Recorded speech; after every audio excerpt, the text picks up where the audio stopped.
사도행전 7장 1절에서 8절까지 말씀 보도록 그렇게 하겠습니다.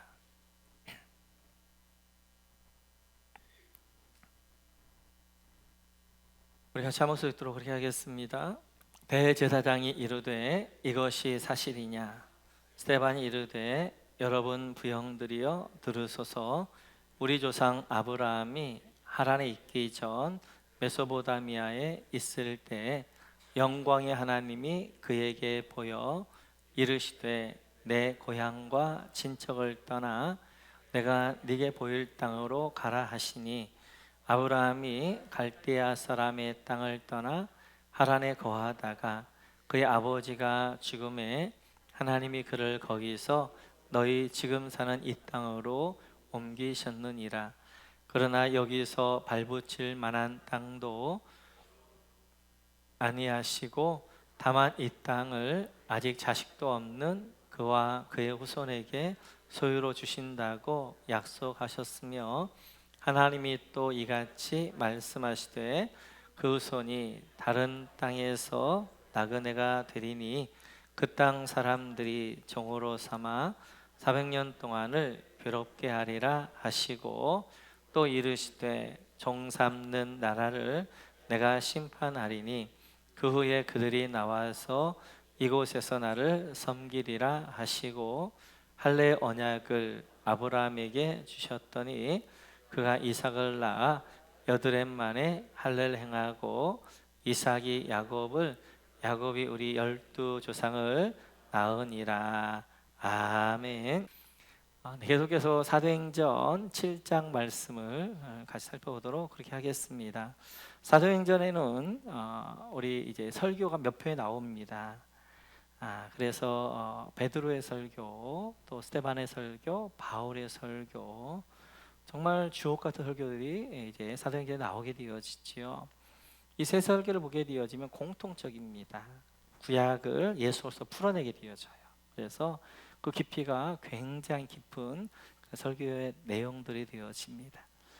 이 설교 후에 이제 스데반 집사가 돌에 맞아 죽게 되어지는데 왜 순교했는가? 여러 가지 이유들이 있습니다. 그 가운데 하나가 설교를 길게 해가지고 돌에 맞았다는 거예요. 네, 짧게 하겠습니다. 돌 던지지 마세요. 네. 오늘은 좀 제가 짧고 심플하고 명료하게 하도록 그렇게 하겠습니다. 오늘 이제 사도행전 7장을 보면 스데반 설교를 보게 되어지면 스데반이 예를 들고 있는 인물 셋이 있습니다. 인물 셋이 있는데 누군가 같이 한번 살펴보도록 하겠습니다. 같이 한번 보겠습니다. 같이죠. 시작. 스데반이 말하였다. 부형 여러분, 내 말을 들어보십시오. 우리 조상 아브라함이 하란에 거주하기 전에 아직 메소포타미아에 있을 때 영광의 하나님께서 그에게 나타나셔서 말씀하시기를. 아멘. 오늘 스데반 집사님의 설교의 첫 번째 인물은 아브라함입니다. 그래서 아브라함이 메소포타미아 갈대 우르에 있을 때 영광의 하나님 그에게 나타나셔서 그게 이제 말씀하셨다라고 해서 아브라함을 예로 들고 있습니다. 두 번째 인물은 이 인물입니다. 같이 한번 읽어볼까요? 같이 읽죠. 시작. 그런데 그 족장들은 요셉을 시기하여 이집트에다 팔아 넘겼습니다. 그러나 하나님께서는 그와 함께 하셔서. 두 번째 등장인물이 요셉입니다. 요셉을 그 형제들이 시기하여서 애굽에 팔아 넘겼다는 것입니다. 그러나 그들과 함께 하나님이 함께 하셨다라고 말씀하게 되어집니다. 그럼 세 번째 등장인물이 누군가 같이 한번 보겠습니다. 가시죠. 시작. 바로 이때에 모세가 태어났습니다. 그는 용모가 아주 잘생긴 아기였습니다. 그 부모는 그를 3달 동안 몰래 집에서 길렀습니다. 세 번째 등장하는 인물이 모세입니다. 모세가 태어났는데 아이가 너무 잘생긴 아름다운 거예요. 그래서 사내 아이는 다 죽이라고 그랬는데 이 아이를 3개월 동안 숨겨놓았는데 더 이상 할 수 없어서 이제 나일강에 띄워보내게 되어지지요. 이렇게 오늘 스데반 집사님은 오늘 설교를 할 때 구약의 세 인물 아브라함, 요셉, 모세를 들어서 설교하고 있습니다. 이렇게 등장하는 아브라함과 요셉과 모세 세 인물을 보면 공통적인 게 있어요. 혹시 딱 떠오르는 거 있나요? 아브라함과 요셉과 모세. 일부 예배 때 누가 남자요 그러던데. 네, 남자죠, 남자. 이 세 인물 공통점은 자기가 살던 곳에서 떠났다는 것입니다. 그래서 이들이 사는 곳은 다 달랐지만 그래서 사는 곳을 떠났지만 그들이 갔던 곳은 동일한 곳이. 각자가 살았던 건 달랐습니다. 그런데 하나님이 그들을 인도해서 갔던 곳은 한 곳에 그들이 모이게 되어져요. 그러면 이들이 어디서 떠나게 되어졌는가? 같이 한번 보도록 하겠습니다. 같이 읽습니다. 같이 시작.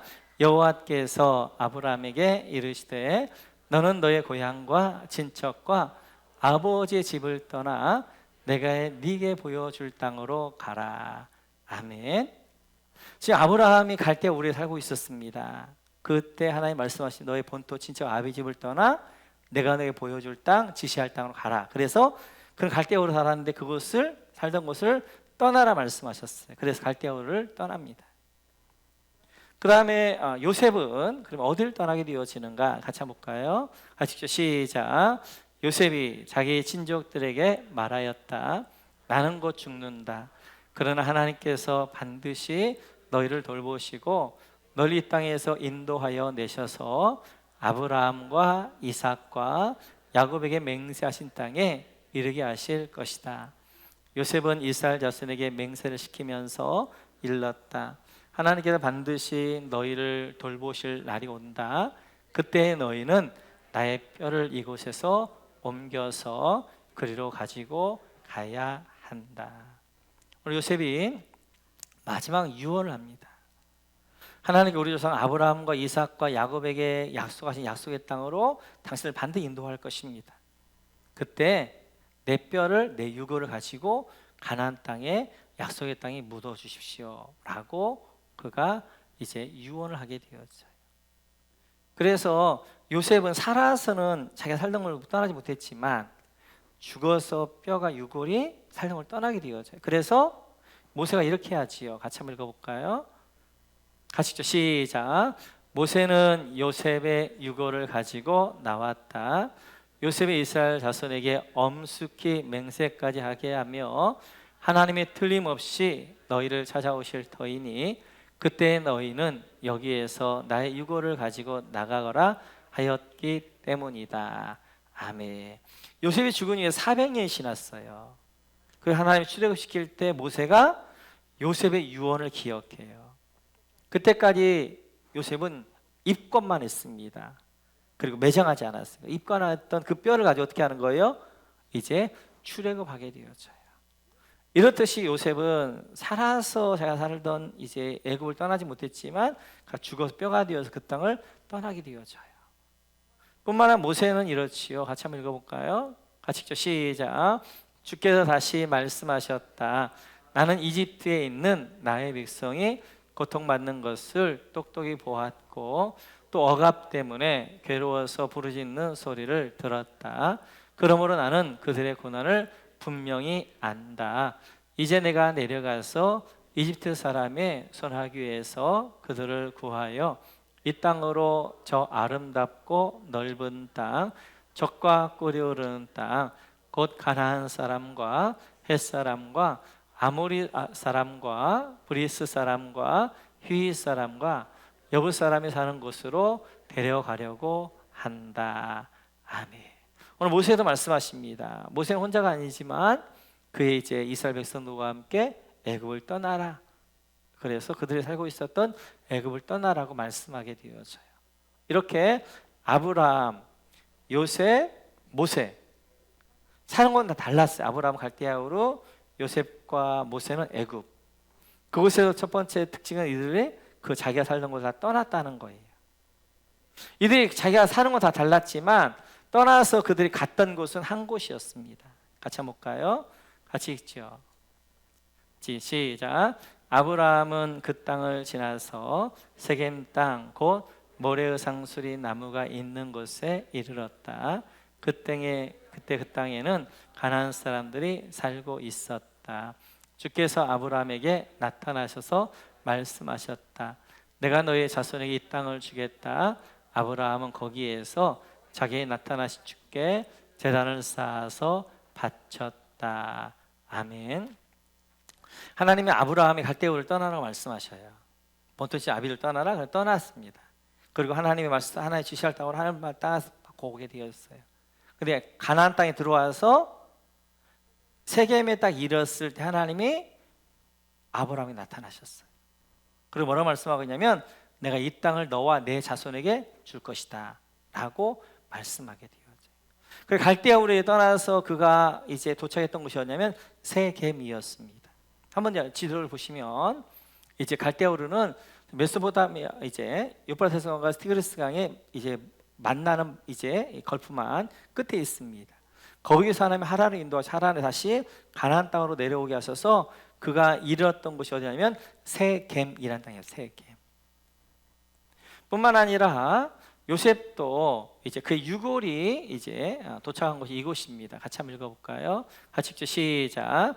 이스라엘 자손은 이집트에서 가져온 요셉의 유해를 세겜에 묻었다. 그곳은 야곱이 세겜의 아버지 하몰의 자손에게 금 100냥을 주고 산 땅인데 요셉 자손의 유산이 된 곳이다. 아멘. 이제 모세의 뒤를 이어서 여호수아가 가나안 땅을 정복합니다. 가나안 땅을 다 정복한 다음 12지파의 땅을 다 분배한 다음에 마지막으로 했던 것이 뭐냐면 여호수아 24장을 보면 세겜 땅에다가 요셉을 묻게 되어져요. 세겜 땅에 요셉의 이제 무덤을 만듭니다. 이렇듯이 요셉도 애굽에 떠나서 그가 이르렀던 곳이 어디였냐면 세겜이었어요. 세겜. 뿐만 아니라 이스라엘 백성들도 마찬가지입니다. 같이 한번 읽어볼까요? 같이 읽죠. 시작. 그 뒤에 여호수아는 에발산 위에 주 이스라엘의 하나님을 섬기려고 제단을 쌓았다. 그것은 주의 종 모세가 이스라엘 자손에게 명령한 대로 또 모세의 율법책에 기록된 대로 쇠현장으로 다듬지 아니한 자연석으로 쌓은 제단이었다. 그들은 그 위에서 번제와 화목제를 주께 드렸다. 거기에서 여호수아는 이스라엘 자손이 보는 앞에서 모세가 쓴 모세 율법을 그 돌에 새겼다. 온 이스라엘 백성은 장로들과 지도자들과 제팡장들과 이방 사람과 본토 사람과 함께 궤 양쪽에 서서 주의 언약궤를 맨 레위 사람 제사장을 바라보고 서 있었다. 백성의 절반은 그리심산을 등지고 서고 절반은 에발산을 등지고 섰는데 이것은 전에 주의 종 모세가 이스라엘 백성을 축복하려고 할 때 명령한 것과 같았다. 그 뒤에 여호수아는 율법책에 기록된 축복과 저주의 말을 일일이 그대로 낭독하였다.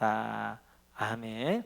출애굽한 이스라엘 백성들 모세가 이끌고 왔다가 이제 요단 동편 땅에 여호수아 인구를 받습니다. 그래서 여호수아가 요단강을 지나서 가나안 땅을 들어오게 되어지는데 가나안 땅에 들어와서 이제 여리고를 지나 길갈에 베이스 캠프를 하고 그 다음에 아이성을 이제 점령하게 되어지고 그 다음에 세겜에 오게 돼요. 세겜에는 두 산이 있습니다. 한번 보여주시겠어요? 세겜에는 그리심산과 에발산이 있게 되어져요. 그래서 6지파는 그리심산에 6지파는 에발산을 쓰게 하고 거기서 어떻게 하는 거예요? 하나님 말씀에 축복과 저주를 선포하게 되어져요. 하나님의 말씀을 선포하게 되어지면서 이제 세겜에 있게 되어져요. 이렇듯이 이스라엘 백성들도 이제 출애굽에서 그들이 도착했던 곳이 어디냐면 세겜이라는 곳에 도착하게 되어져요. 세겜이라는 곳에. 이렇듯이 아브라함, 요셉, 모세 모두가 다 자기네가 살던 곳에 떠났지만 떠나서 그들이 갈대아 우르에 살기도 했고 애굽에 살기도 했지만 그들이 갔던 곳 동일하게 어디였어요? 세겜이라는 곳이었다. 세겜. 그러면 왜 하나님은 이들을 세겜에서 이들이 뭘 했는가? 세겜에서 뭘 했는가? 한번 같이 보도록 하겠습니다. 같이 한번 읽어볼까요? 시작. 아브라함은 그 땅을 지나서 세겜 땅 곧 모레의 상수리 나무가 있는 곳에 이르렀다. 그때 그 땅에는 가나안 사람들이 살고 있었다. 주께서 아브라함에게 나타나셔서 말씀하셨다. 내가 너의 자손에게 이 땅을 주겠다. 아브라함은 거기에서 자기에게 나타나신 주께 제단을 쌓아서 바쳤다. 아멘. 이렇게 하나님께서 갈대 우르에서 지시할 땅으로 아브라함이 무럭무럭 오게 되어져요. 그러다가 세겜에 이르러서 하나님이 나타나십니다.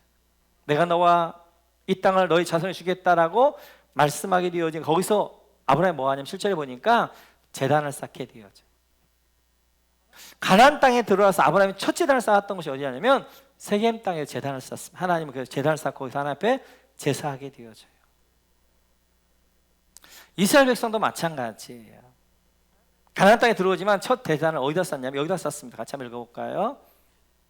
같이 있죠. 시작. 그 뒤에 여호수아는 에발산 위에 주 이스라엘 하나님을 섬기려고 제단을 쌓았다. 아멘.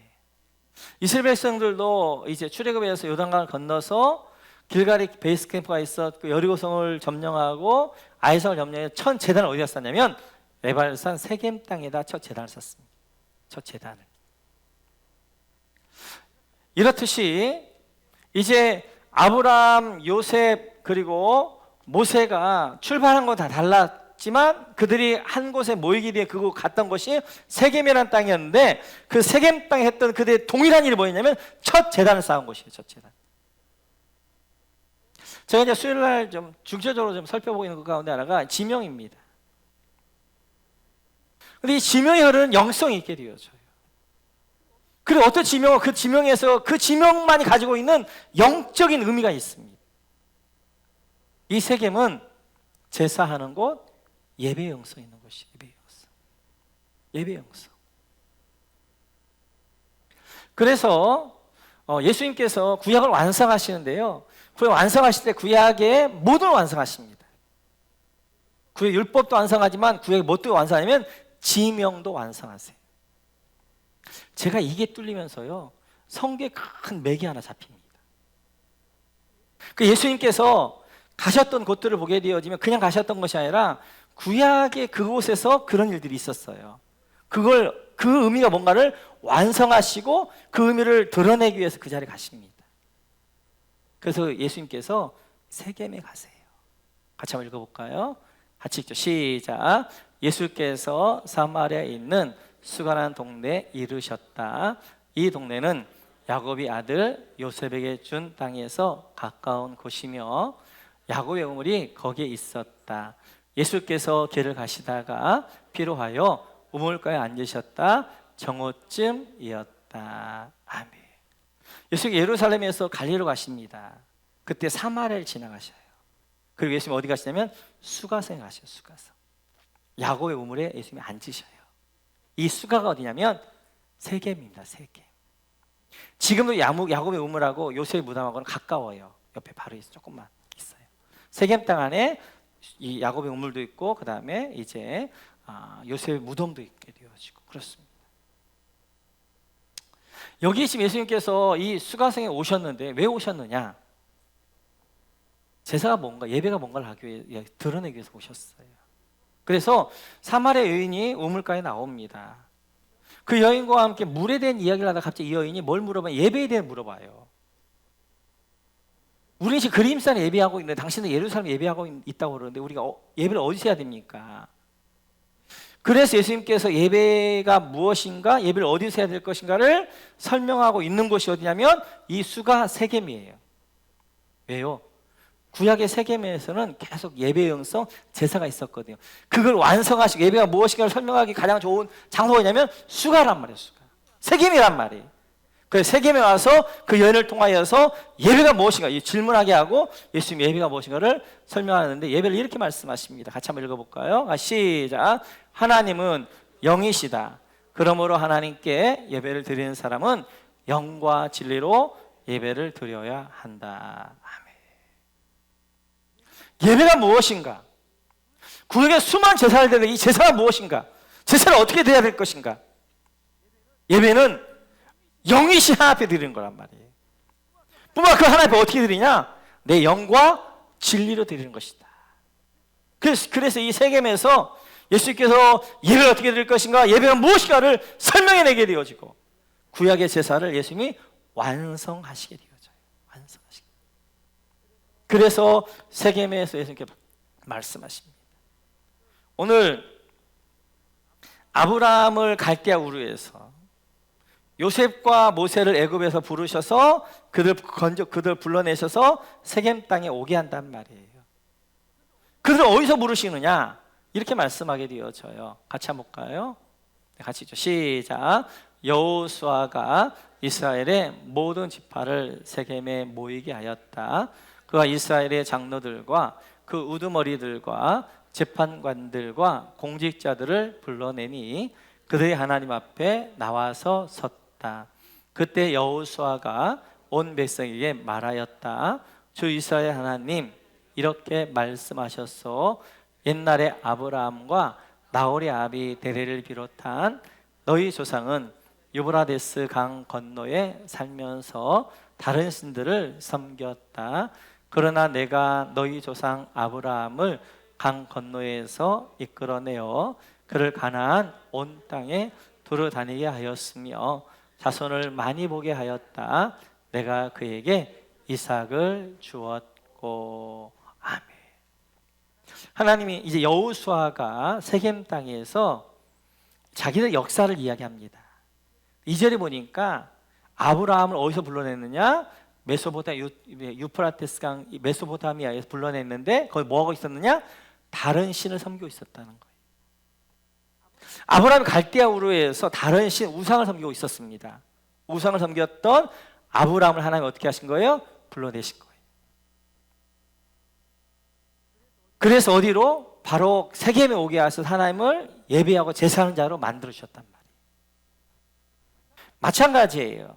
모세가 이스라엘 백성들을 출애굽할 때 바로에게 왜 출애굽해야 될 것인가에 대해서 이렇게 말하고 있습니다. 같이 한번 읽어볼까요?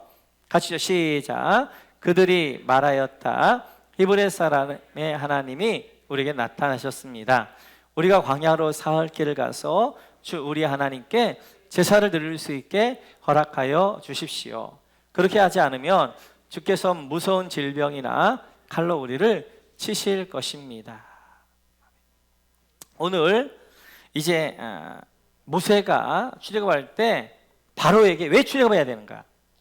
바로 제사하기 위하여서, 하나님 예배하기 위하여서 출애굽해야 된다라고 말씀하게 되어져요. 지금 하나님이 이제 갈대아 우르에서 우상을 섬기고 있었던 아브라함을 불러내어서 뭐하게 하셔서 하나님을 제사 예배하게 하셨단 말이에요. 애굽에서 바로의 종이 되어졌고 죄의 종이 되었던 이스라엘 백성들을 불러요 뭐 하시기 위해서? 제사하게 해서 예배하게 부르셨다는 거예요. 이렇듯이 그들이 있는 곳은 달랐지만 그걸 불러내서 하나님 어디로 모이게 하셨냐? 세겜에 오게 하셨고 세겜의 사람을 제사하고 예배하게 하셨단 말이에요. 우리도 마찬가지. 우리가 있는 곳을 다 다를 수 있었어요. 근데 우리를 하나님께 그곳에서 부르시는 어디로 불러내게 되었냐면 세겜으로 부르시는 거예요. 예배하는 걸 부르시는 거예요. 하나님 앞에 예배하는 사람으로 만들어가시게 되어지는 거예요. 그래서 이제 이스라엘 백성들 불러내는 것도 마찬가지고. 그래서 지금 세마야스님이 아브라함과 요셉과 그리고 모세 이야기를 그래서 하는 거예요. 세겜이란 뜻이 어깨란 뜻이고요. 이제 짐을 지다 이런 뜻입니다. 세겜이란 말이. 한번 세겜성을 한번 보시겠어요? 이게 세겜성이에요. 세겜성을 보게 되어지면 그리심산과 에발산 되어 있어요. 어깨. 세겜을 목덜미라고 하기도 해요. 그래서 세겜성은 이렇게 딱 보면 이렇게 양 날개가 있는 것처럼 어깨가 있는 것처럼 있습니다. 그래서 세겜이라는 뜻은 어깨, 그다음 짐을 진다 이런 뜻이에요. 여러분 한번 생각해 보세요. 어깨에 짐을 지고 있다. 누구 생각나요? 예수님이죠, 예수님. 그 세겜은 예수님이란 말이에요. 십자가란 말이에요.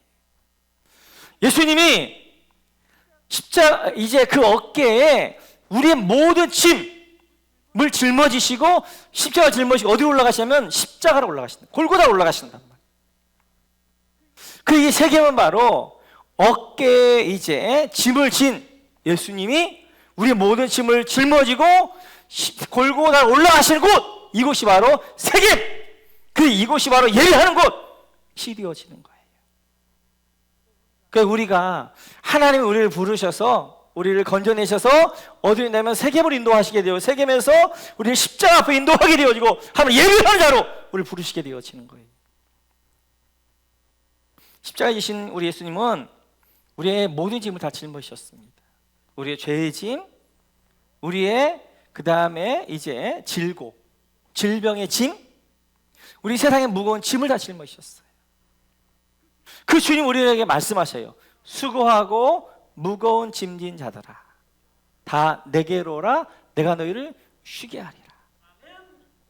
오늘 이제 어깨에 짐을 지신 그 예수님이, 책임지신 예수님이 우리에게 말씀하시는 거예요. 너희를 수고하고 무거운 짐 있지, 죄의 짐. 여러분 코로나19로 인하여서 가지고 있는 여러 가지 짐, 무거운 짐, 두려움, 이런 거 너희가 지지 말고 나에게 맡겨. 나에게 맡겨. 그러면 우리가 맡겨올 때 하나님 뭘 주시는 거예요? 쉼을 주시는 거예요. 안식을 주신다는 거예요. 그게 뭐예요? 하나님의 샬롬, 하나님의 평안 주신다는 거예요. 주신다는 거예요. 하나님 우리를 저 죄악 가운데 이제 우상을 숭배하고 그리고 멸망으로 나갈 때 우리를 불러내신 이유가 무엇인가? 그 이유는 하나님을 예배하기 위하여서 우리를 세겜으로 부르시고 우리 십자가 앞으로 부르신 것들을 보게 되어져요. 그 이사야 선자는 이렇게 이야기합니다. 같이 한번 읽어볼까요? 같이 시작. 이 백성은 나를 위하라고 내가 지은 백성이다. 그들이 나를 찬송할 것이다. 이 백성, 하나님의 백성을 만드신 이유가 뭐예요? 부른 이유가 뭐예요? 하나님을 찬송하라고, 하나님을 예배하라고 하나님 우리를 부르셨단 말이에요. 부르셨어요. 그래 우리가 떠나야 될 자리가 있어요. 떠날 자리가 어디냐면 예배를 방해하는 곳. 떠나야 될 곳이 있어요. 우리 예배하지 못하게 하는 곳. 그게 장소가 아니라 상태. 죄악 가운데 있다면 떠나야 되는 것이고. 그래서 우리는 늘 어디로 가야 되냐면 세겜으로 가야 돼요. 우리는 어디로 가냐면 우리에서 죄의 짐을 짊어지신 십자가로 가야 되는 거예요. 십자가로. 거기서 하나님 앞에 무거운 짐을 내려놓고 예배하는 자의 삶을 살아야 되는 것입니다. 오늘 하나님 우리가 가장 원하고 있는 것이 뭐냐면 예배하는 삶이에요. 이 예배는 타협할 수가 없어요. 예배는 양보할 수가 없어요. 물론 장소 문제는 아니에요. 우리가 교회에서 예배를 드리든 집에 예배를 드리든 중요한 것은 예배드리는 그곳, 예배하는 삶, 이걸 포기할 수가 없어요. 오늘도 우리를 하나님이 예배하는 삶으로 부르시고 예배자로 부르시고 오늘 저 멸망이 저 죄악이 오늘 부르신 이유는 하나님의 예배와 찬송하라고 부르신 줄로 믿습니다. 우리 모두가 세상의 모든 짐을 짊어지고 내가 끙끙거리는 것이 아니라 내 어깨에 짐을 짊어진 예수님 앞에 맡기고 오늘 예수님 나에게 쉼과 안식을 주겠다 말씀하셔요. 사랑하는 여러분, 코로나19로 인하여서 얼마나 많은 짐들을 우리가 지워가고 있습니까? 얼마나 마음이 무겁고 그러고 있습니까? 그런 것들을 여러분이 다 내가 해야 되겠다 하지 마시고 어깨에 짐을 짊어진 십자가에 우리 모든 짐을 다 짊어진 예수께 맡기시기를 주여 축원합니다. 그럴 때 우리 어두운 마음이 밝아질 것이고 영광의 빛을 비출 것이고 우리의 무거운 짐들이 우리 가운데 샬롬으로 하나님의 은혜로 우리 가운데 있을 줄로 믿습니다. 그런 은혜가 있기를 주님의 이름으로 축원합니다.